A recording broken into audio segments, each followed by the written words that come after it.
ढेरों सारे स्टूडेंट्स जो इंडिया पोस्ट ऑफिस जीडीएस भर्ती में सेलेक्टेड हो चुके हैं वो हमें मैसेज कर रहे हैं, सर कुछ हमें भी गाइड कीजिए।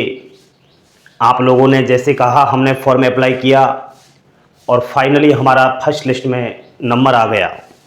अब हमें आगे क्या करना चाहिए? हमारे पास मैसेज नहीं आया है या मैसेज आ गया है, अब हमें क्या करना चाहिए? तो यहाँ पर वो बच्चे कह रहे हैं, सर आप बार बार second list, third list, fourth list के बारे में बता रहे हो, जो फर्स्ट लिस्ट में सिलेक्शन नहीं हुआ है उनके बारे में जानकारी दे रहे हो। थोड़ा जिनका फर्स्ट लिस्ट में नाम आ गया है उनके लिए भी थोड़ा बता दीजिए। तो इस वीडियो में हम सारी चर्चा करेंगे, जिसका नाम आ चुका है वो भी देखना और जिसका फर्स्ट लिस्ट में नाम नहीं आया है वो भी देखना। लास्ट तक देखना, अच्छी इंपॉर्टेंस आप लोगों के लिए जानकारी है। देखो, पोस्ट ऑफिस में 28,000 और 636 पदों पर बिना परीक्षा भर्ती निकली है, सबको पता है। इसकी फर्स्ट मेरिट लिस्ट आ चुकी है 6 मार्च को, जिसमें 28,588 कैंडिडेट्स का सिलेक्शन हो चुका है। अब इसकी सेकंड लिस्ट आना बाकी है, तो जिसका फर्स्ट लिस्ट में नंबर नहीं आया है, यानी इन 28,588 कैंडिडेट्स में जिसका सिलेक्शन नहीं हुआ है, वो बिल्कुल भी टेंशन ना करें। साथियों, इंडिया पोस्ट की तरफ से डॉक्यूमेंट्स वेरिफिकेशन के लिए मैसेज आना शुरू हो चुका है। फाइनली मेरे पास स्टूडेंट्स काफ़ी सारे अपने मैसेज को शेयर भी कर रहे हैं।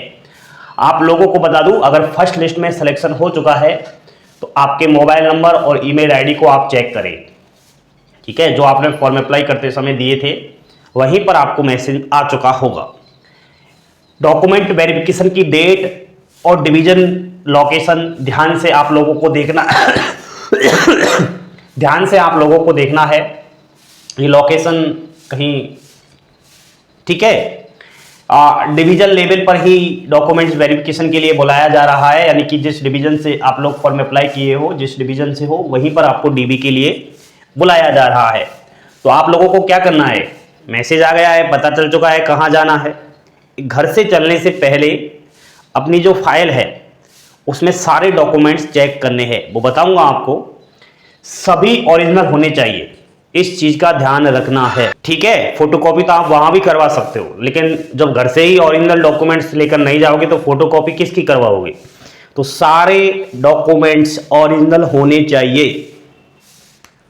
अगर आपको भी डीबी का एसएमएस आया है तो कमेंट या मैसेज करके जरूर बताएं। साथियों, मैसेज में क्या लिखा आया है आप लोगों को थोड़ा मैं बता देता हूं। सबसे पहले डेयर लिखा आ गया है और डेयर के बाद डायरेक्ट रजिस्ट्रेशन नंबर है, यानी नाम नहीं है। आप अपने रजिस्ट्रेशन को मिलान कर ले कि आपका ही रजिस्ट्रेशन नंबर है क्या। उसके नीचे जिस सर्किल से आपका सिलेक्शन हुआ है, सर्किल का नाम, जिस डिवीजन में आपका डीबी होगा उस डिवीजन का नाम, और डॉक्यूमेंट वेरिफिकेशन की लास्ट डेट 23 मार्च 2026 है, तो वो भी वहां पर बता रखी है कि इससे पहले पहले आप डीबी के लिए पहुंच जाइएगा। ठीक है? तो अगर ये मैसेज आ चुका है तो अच्छी बात, नहीं आया है तो घबराइएगा नहीं, आ जाएगा, ठीक है? देखो, फर्स्ट डॉक्यूमेंट्स वेरिफिकेशन आपका होगा सबसे पहले रिक्वायर्ड डॉक्यूमेंट्स। कौन कौन से आपके लिए इंपोर्टेंट डॉक्यूमेंट्स रहने वाले हैं? यहां पर एक तो आपको अपना एप्लीकेशन फॉर्म ले लेना है, ठीक है? उसके बाद 10th की मार्कशीट, कुछ राज्यों में सर्टिफिकेट भी होता है मार्कशीट के अलावा, तो वो सर्टिफिकेट भी ले लेना, दोनों चीज।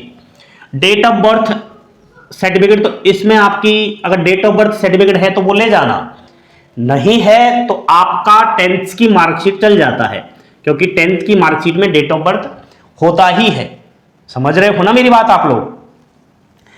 अगला है कास्ट सर्टिफिकेट। अब ये कास्ट सर्टिफिकेट एक तो ईडब्ल्यूएस कैटेगरी के बच्चों को चाहिए, ओबीसी, एससी, एसटी, ठीक है? अगर आपका अनरिजर्व कैटेगरी से सिलेक्शन हुआ है तो आपको कास्ट सर्टिफिकेट की कोई जरूरत नहीं है। अगर सेंट्रल के फॉर्मेट में आपका कास्ट सर्टिफिकेट बना है तो अच्छी बात है, लेकिन कुछ बच्चों के पास ये सेंट्रल का कास्ट सर्टिफिकेट नहीं होता है तो थोड़ा दिक्कत आ सकती है। लेकिन अपने ही राज्य यानी खुद के ही राज्य में उसका डीबी हो रहा है, वहीं पर उसका सिलेक्शन हुआ है, तो उसके स्टेट का कास्ट सर्टिफिकेट चल जाता है। मेडिकल सर्टिफिकेट आपको बनवाना पड़ेगा, किसी भी गवर्नमेंट हॉस्पिटल डिस्पेंसरी से इसे आप बनवा सकते हो। मेडिकल सर्टिफिकेट का एक फॉर्मेट है, उस फॉर्मेट को हमारे टेलीग्राम चैनल से आप देख लेना, डाउनलोड कर लेना और उसको बनवाना, ठीक है? जो भी है आपका भरना, फोटो वगैरह चिपका लेना। बाकी तो जो आपके आधार कार्ड, पैन कार्ड ये सब है तो वो ले जाना। यदि आपका पीडब्ल्यूडी कैटेगरी से सिलेक्शन हुआ है तो उसका सर्टिफिकेट लेना पड़ेगा। अगर आपका ट्रांसजेंडर से सिलेक्शन हुआ है, ट्रांसजेंडर आपने करवाया है तो वो लेकर जाना यदि ये है तो। एक और चीज, अरुणाचल प्रदेश, सिक्किम और गोवा ये नॉर्थ ईस्ट की जगह है। यहां से किसी बाहरी राज्यों के बच्चों ने फॉर्म अप्लाई किया है तो उन बच्चों को लैंग्वेज सर्टिफिकेट बनवाना पड़ेगा।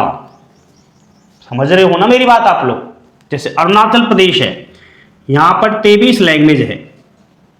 इन 23 लैंग्वेज में से किसी एक लैंग्वेज का आपके पास प्रूफ होना चाहिए, तब जाकर आपका डीबी सक्सेसफुली होगा। मेरिट लिस्ट में तो 28,588 कैंडिडेट्स के नाम आए हैं। क्या सबको नौकरी मिल गई है क्या? नहीं साथियों, 28,588 में से मैं समझता हूं लगभग 15,000 प्लस बच्चे बाहर हो जाएंगे, देखना आप। और जब सेकेंड लिस्ट आएगी इसमें 22,000 प्लस बच्चे फिर से आ जाएंगे। वो नए बच्चे होंगे, ये बच्चे नहीं है। जिसका फर्स्ट लिस्ट में रजिस्ट्रेशन नंबर आ चुका है उसका सेकंड लिस्ट में रजिस्ट्रेशन नंबर फिर से नहीं आएगा। कुछ बच्चे क्या करते हैं, डीबी के लिए नहीं जाते हैं और उनके मन में यही चलता है कि ठीक है नहीं गए यार, सेकंड लिस्ट में फिर से हमारा रजिस्ट्रेशन नंबर आ जाएगा, फिर से चले जाएंगे, बाहर हो जाओगे बढ़ती से ही। ठीक है, तो ये चीज थोड़ा देखना। अगर आप यहीं के हो, अरुणाचल प्रदेश, सिक्किम, गोवा, तो फिर आपको लैंग्वेज सर्टिफिकेट की आवश्यकता है ही नहीं। ये चीज आप समझ सकते हो। डॉक्यूमेंट वेरिफिकेशन की बात चल रही है, ये सारे डॉक्यूमेंट्स आपको लेकर जाना है। इसके अलावा एपीआई सेतु के माध्यम से आपकी डॉक्यूमेंट्स की जांच होगी। आपके मोबाइल में डिजी लॉकर ऐप्स अनिवार्य है। जिस किसी बच्चे का सिलेक्शन हो चुका है और उसके मोबाइल में डिजी लॉकर नाम का ऐप नहीं है तो समझो जीडीएस की नौकरी उसको नहीं मिलेगी। मैं साफ साफ कहता हूं, डिजी लॉकर ऐप्स डाउनलोड करो, उसमें सारे डॉक्यूमेंट्स ले लो, दिखाने होंगे वहां। शिक्षा बोर्ड की आधिकारिक वेबसाइट के माध्यम से आपकी मार्कशीट को देखा जाएगा। बहुत सारे बच्चे ऐसे हैं जो फर्जी है इस फर्स्ट लिस्ट में। रियल में तो उनकी 10th में 70% है, मार्कशीट में अगर देखा जाए तो 70% है, लेकिन जीडीएस के फॉर्म को भरते समय उन्होंने 100% डाल दिया है। तो सिलेक्शन तो 100% पर हो चुका है, लेकिन ये डीबी के लिए नहीं जाएगा। चला गया तो पता चल जाएगा कि इसकी तो 70% ही है, इसने तो जानबूझकर 100% डाला है। इसीलिए तो फर्स्ट लिस्ट में 100% वाले दिखाई दे रहे हैं। ये आधे से ज्यादा बाहर हो जाएंगे, टेंशन बिल्कुल भी ना करें। ठीक है साथियों, ये तो आपका फर्स्ट डीबी सक्सेसफुली हो गया है, आप घर आ जाइए। हो सकता है सेकंड डीबी भी उसी टाइम हो जाए, नहीं होता है तो सेकंड डीबी फिर से जाना पड़ेगा। रिक्वायर्ड डॉक्यूमेंट्स, कौन कौन से डॉक्यूमेंट्स की आवश्यकता होगी सेकंड डीबी के टाइम? 10th की मार्कशीट, कास्ट सर्टिफिकेट, मेडिकल। यदि आपने फर्स्ट डॉक्यूमेंट्स वेरिफिकेशन में जमा करा दिया है तो दोबारा मेडिकल सर्टिफिकेट की आवश्यकता नहीं है। पैन कार्ड, आधार कार्ड, ये सब फोटो चाहिए। और सेकंड डीबी के लिए कुछ फॉर्म्स दिए जाएंगे, आपको भर करके वहीं देना पड़ेगा। एक अटेस्टेशन फॉर्म होता है 14 पेज का, उस अटेस्टेशन फॉर्म में आपका एक पासपोर्ट साइज रंगीन कलर फोटो चिपकाना है। उस अटेस्टेशन फॉर्म में आपके कैरेक्टर सर्टिफिकेट को देना होगा भर के। उस अटेस्टेशन फॉर्म में आपकी आइडेंटिफाई सर्टिफिकेट देना होगा। आइडेंटिफाई सर्टिफिकेट को वेरीफाई करवाना होगा, किसी 8 व्यक्तियों के नाम है, गजिस्ट्रेट ऑफिसर, पोस्टमैन, डॉक्टर्स। देख लेना आप, जब देखोगे ना आइडेंटिफाई सर्टिफिकेट उसमें लिखे हुए हैं, उनसे वेरीफाई करवाना होगा। और कुछ अंडरटेकिंग फॉर्म है। पहला अंडरटेकिंग फॉर्म से जीडीएस की आय के अलावा अन्य आय का स्रोत आपके पास होना चाहिए, क्योंकि जीडीएस की सैलरी कम है तो फैमिली को चलाने के लिए अन्य भी आपके पास कोई स्रोत होना चाहिए। तो आपको यस करना पड़ेगा, जी हां मैं और भी कमाता हूं। Second undertaking form, 2 wheeler bike cycle चलाना आना चाहिए, भले नहीं आता फिर भी यस करना पड़ेगा, हां आता है। थर्ड नंबर का एंड्रॉइड फोन, लैपटॉप, कंप्यूटर चलाना आना चाहिए। और फोर्थ नंबर का आपका अंडरटेकिंग फॉर्म्स, आपने जीडीएस का फॉर्म अप्लाई करते समय जीडीएस भर्ती के प्रोसेस में कोई इनलीगल तरीके से गलत इंफॉर्मेशन देकर के जॉइनिंग तो नहीं लिया है। अगर जॉइनिंग ले लिया है और बाद में पता चलता है कि फर्जी मार्कशीट बना करके इसने जीडीएस की नौकरी ली है, तो नौकरी के बाद भी आपको हटाया जा सकता है। तो ये चीज आपके टर्म्स एंड कंडीशंस, कुछ शपथ पत्र आपको देने होंगे। लिस्ट में तो हजारों ही बच्चों के नाम आते हैं, लेकिन जिसका डीबी सक्सेसफुली होगा, फाइनली फर्स्ट और सेकंड, उसको ही जॉब दी जाएगी।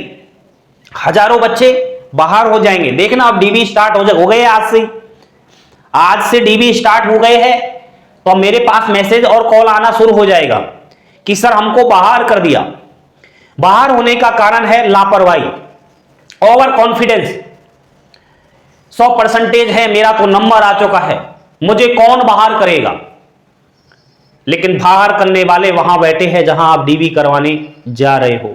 सावधान, जो गाइड, जो चीज मैंने आपको बताई है, इसके अनुसार डीबी करवाओगे तो अच्छा ही रहेगा। बाकी तो जिसका नंबर नहीं आया है चिंता ना करें, एसएमएस नहीं आया है चिंता ना करें, जल्दी आपके मोबाइल फोन पर अपडेट मिल जाएंगे। धन्यवाद। Like share subscribe. जय हिंद, जय भारत।